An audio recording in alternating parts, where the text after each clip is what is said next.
Yo, welcome to another Dino Reacts. Today we have a new video up ahead. We're going to talk about Joe Biden's interview today with CNN. Haven't heard it yet? Let's see what the president is saying. Let's go. Thanks for having me. So Trump attended a groundbreaking here where we are for Foxconn. He promised 13,000 jobs, and only about 1,000 of those actually exist right now. So I know you're promising. Wait. Did they just give him an honest number? Didn't see that coming up. Not at all. Construction jobs, and that 100,000 people are going to get trained in AI here. Why should people here believe that you will succeed at creating jobs where Trump failed? He's never succeeded in creating jobs, and I've never failed. I've created over 15 million jobs since I've been president. Oh my God. Okay. First of all, when we want to talk about the 15 million jobs that Biden created, they were all jobs in the government, jobs that don't actually stimulate the economy because the government doesn't sell a product. So what we're getting is jobs of just taking away from the economy of the middle class. So those jobs don't actually benefit the system. So that's not a creation of employment. That's actually hurting the economy.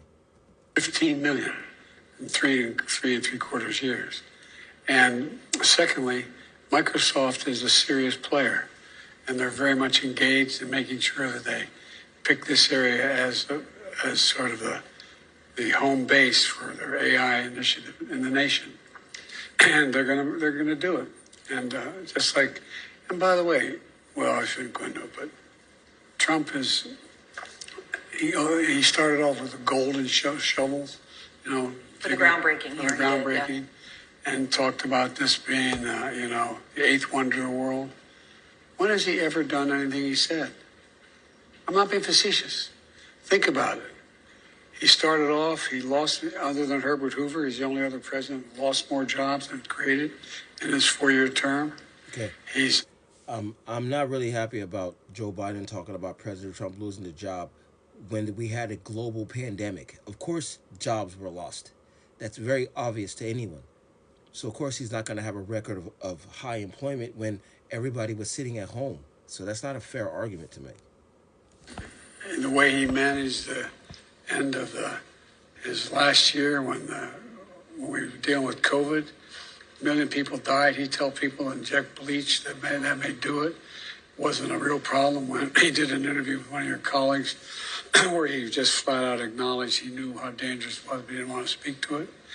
It's I just, and look at what he says he's going to do if he gets elected. He says he's going to do away with what I've done on Medicare, reducing the price of Medicare drastically. He said he's going to do away with the Affordable Care Act. He said he's going to do it just down the line. That is not what he said. Trump said on day one, first thing he's going to do is open up ISIS to immigration and drill, baby, drill.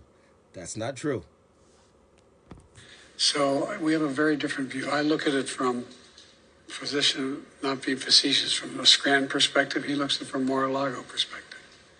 He wants to give more significant tax cuts to the super wealthy. Now we got 1,000 billionaires in America. You know what the average federal tax is? 8.3%. He talks about if I want to raise it to 25%, that would raise $40 billion, $400 billion over 10 years. We can further reduce the deficit, which I've been able to reduce. I mean, it's just a completely different. He just said that he reduced the deficit, which is fault. The deficit reigned up from 300 trillion to 420 trillion since he's been here. So that is not false at all. That's not right. That's not. From perspective on how we should proceed. When it comes, though, to the 100,000 jobs specifically that we're talking about here, people training in AI, the actual jobs, when are they actually going to have jobs, those 100,000 people that are being trained? Beginning probably the first tranche in 3 to 4 years. The community colleges are going to, the one we're at, we're going to provide for 2,000 folks and to be able to be trained, 200 a year. And it's going to go, the whole pipeline goes all the way through out to high schools and training facilities.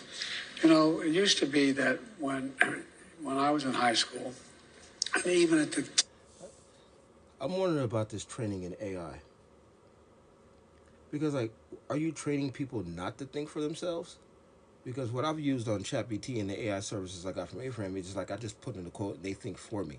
And I don't really like that because I feel like I'm cheating people out of my honest words. So I don't, I hope that's not the case. But if we're training people to not be authentic and use AI to supplement their own minds, then I'm not for that at all. Tail end, very tail end before you went to high school.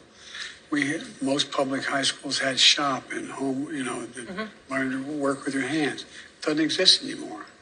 And so it allows people who have skills and be able to train to technical skills to be able to make a decent living without a college degree. And it's what we need. So when we talk about the bet on AI and sort of what it means, I don't know if you saw this weekend, Warren Buffett had his annual meeting and he talked about AI. So the first thing he said was, okay, it's got enormous potential for good. But then he likened it to the development of nuclear weapons in the US. And he said it scares the hell out of him. He always says it like he sees it. And then he says, quote, he doesn't understand a damn thing about it. And that may capture how many Americans feel.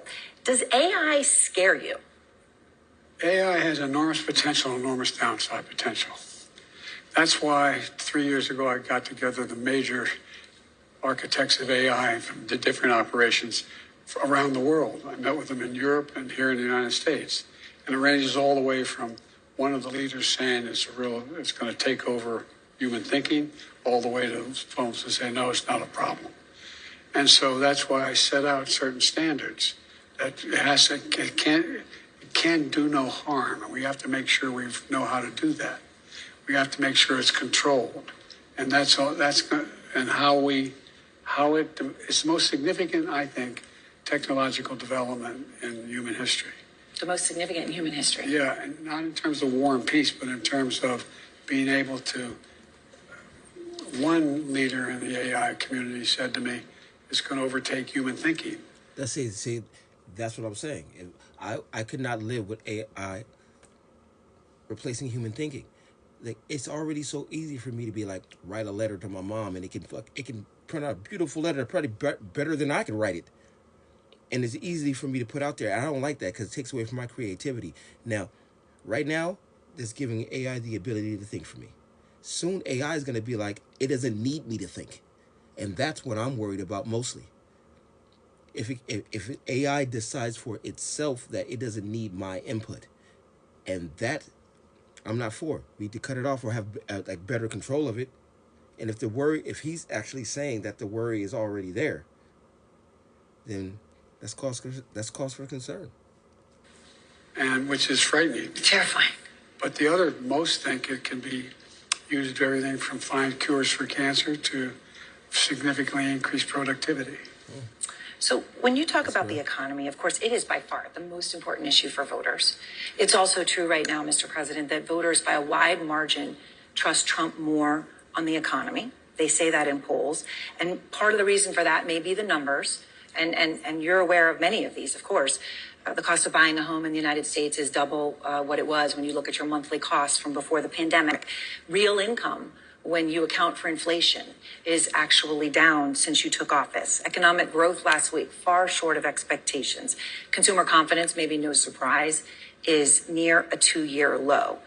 With less than 6 months to go to Election Day, are you worried that you're running out of time to turn that around? We've already turned it around. Look at the Michigan survey. For 65% of American people think they're in good shape economically. They think the nation's not in good shape, but they're personally in good shape.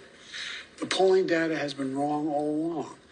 How many, you guys do a poll at CNN, how many folks you have to call to get one response? The idea that we're in a situation where things are so bad, we've created more jobs. We're in a situation where people have access to good paying jobs.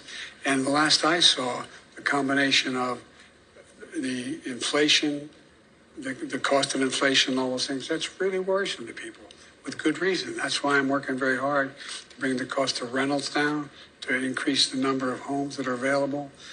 But let me say it this way. When I started this administration, It's really hard to deal with anybody living this level of denial.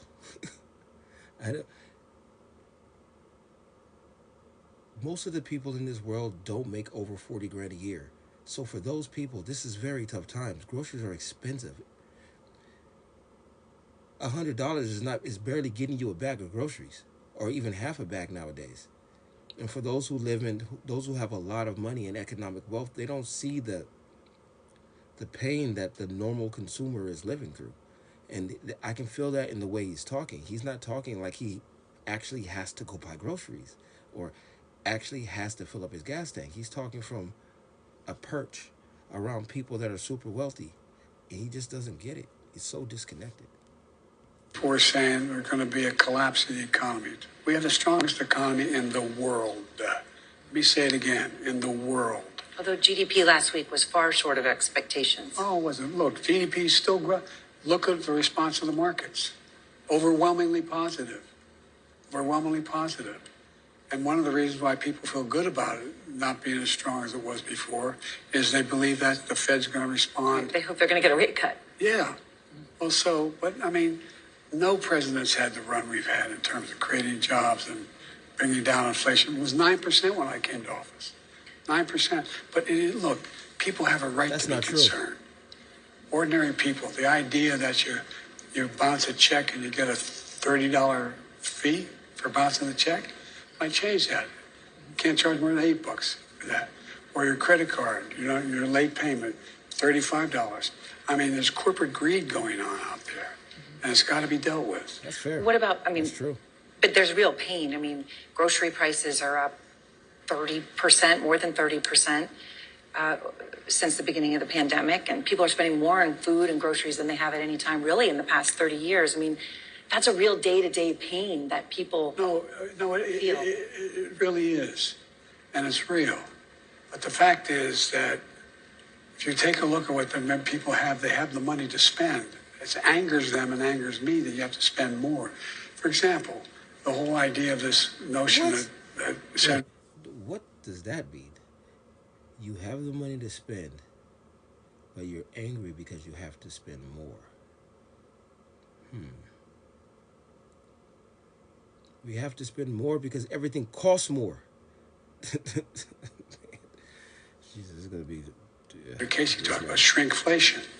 I think it's on your same program. price for a smaller bottle of Yeah. juice or Well, something. for example, Snickers bar, they did a thing, and it's like 20% less for the same price. That's corporate greed. That's corporate greed. And we've got to deal with it, and that's what I'm working on. I want to ask you about something happening as we sit here and speak, and that, of course, is Israel is striking Rafah. I know that you have paused, Mr. President, shipments of 2,000-pound U.S. bombs to Israel due to concern that they could be used in any offensive on Rafah. Have those bombs, those powerful 2,000-pound bombs, been used to kill civilians in Gaza? Civilians have been killed in Gaza as a consequence of those bombs and other ways in which they go after population centers. And I made it clear that if they go into Rafah, they haven't gone into Rafah yet. If they go into Rafah, I'm not supplying the weapons that have been used historically to deal with Rafah, to deal with the cities, to deal with that problem. We're going to continue to make sure Israel is secure in terms of Iron Dome and their ability to respond to attack. Okay, well, that's the end of the clip there.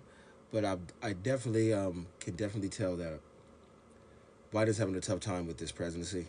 He's not looking good at all when it comes to the polling numbers and the economy, or just any polling when it comes to showing that he's favorable against Trump in any way. And this interview didn't help. There were way too many lies and just omissions of the truth. And that is not fair, especially... But on one thing I do think he's right about is he does have to go after corporations when it comes to excess feeding, especially with a lot of people living check to check. So definitely that $35 tax on a blank check, or sometimes $50 when it comes to certain credit cards, that could be dealt with. That'd be nice. But that's just small potatoes compared to what's really going on in the country right now. If he's not going to be honest about inflation, the economy, and the average worker, then I don't really see any reason in voting for him or entertaining anybody that wants to get me to vote for him, because if I can research the truth and find it on my own and not get it out of his mouth, then everything's falling on deaf ears. But it was really good to hear from him. This was his first actual interview in front of people in a very long time, and I got to hear his point of view. I don't agree with it, but I'm going to keep going forward to listen to things that he has to say. But for now, it's been a good reaction, and as always, chef's kiss.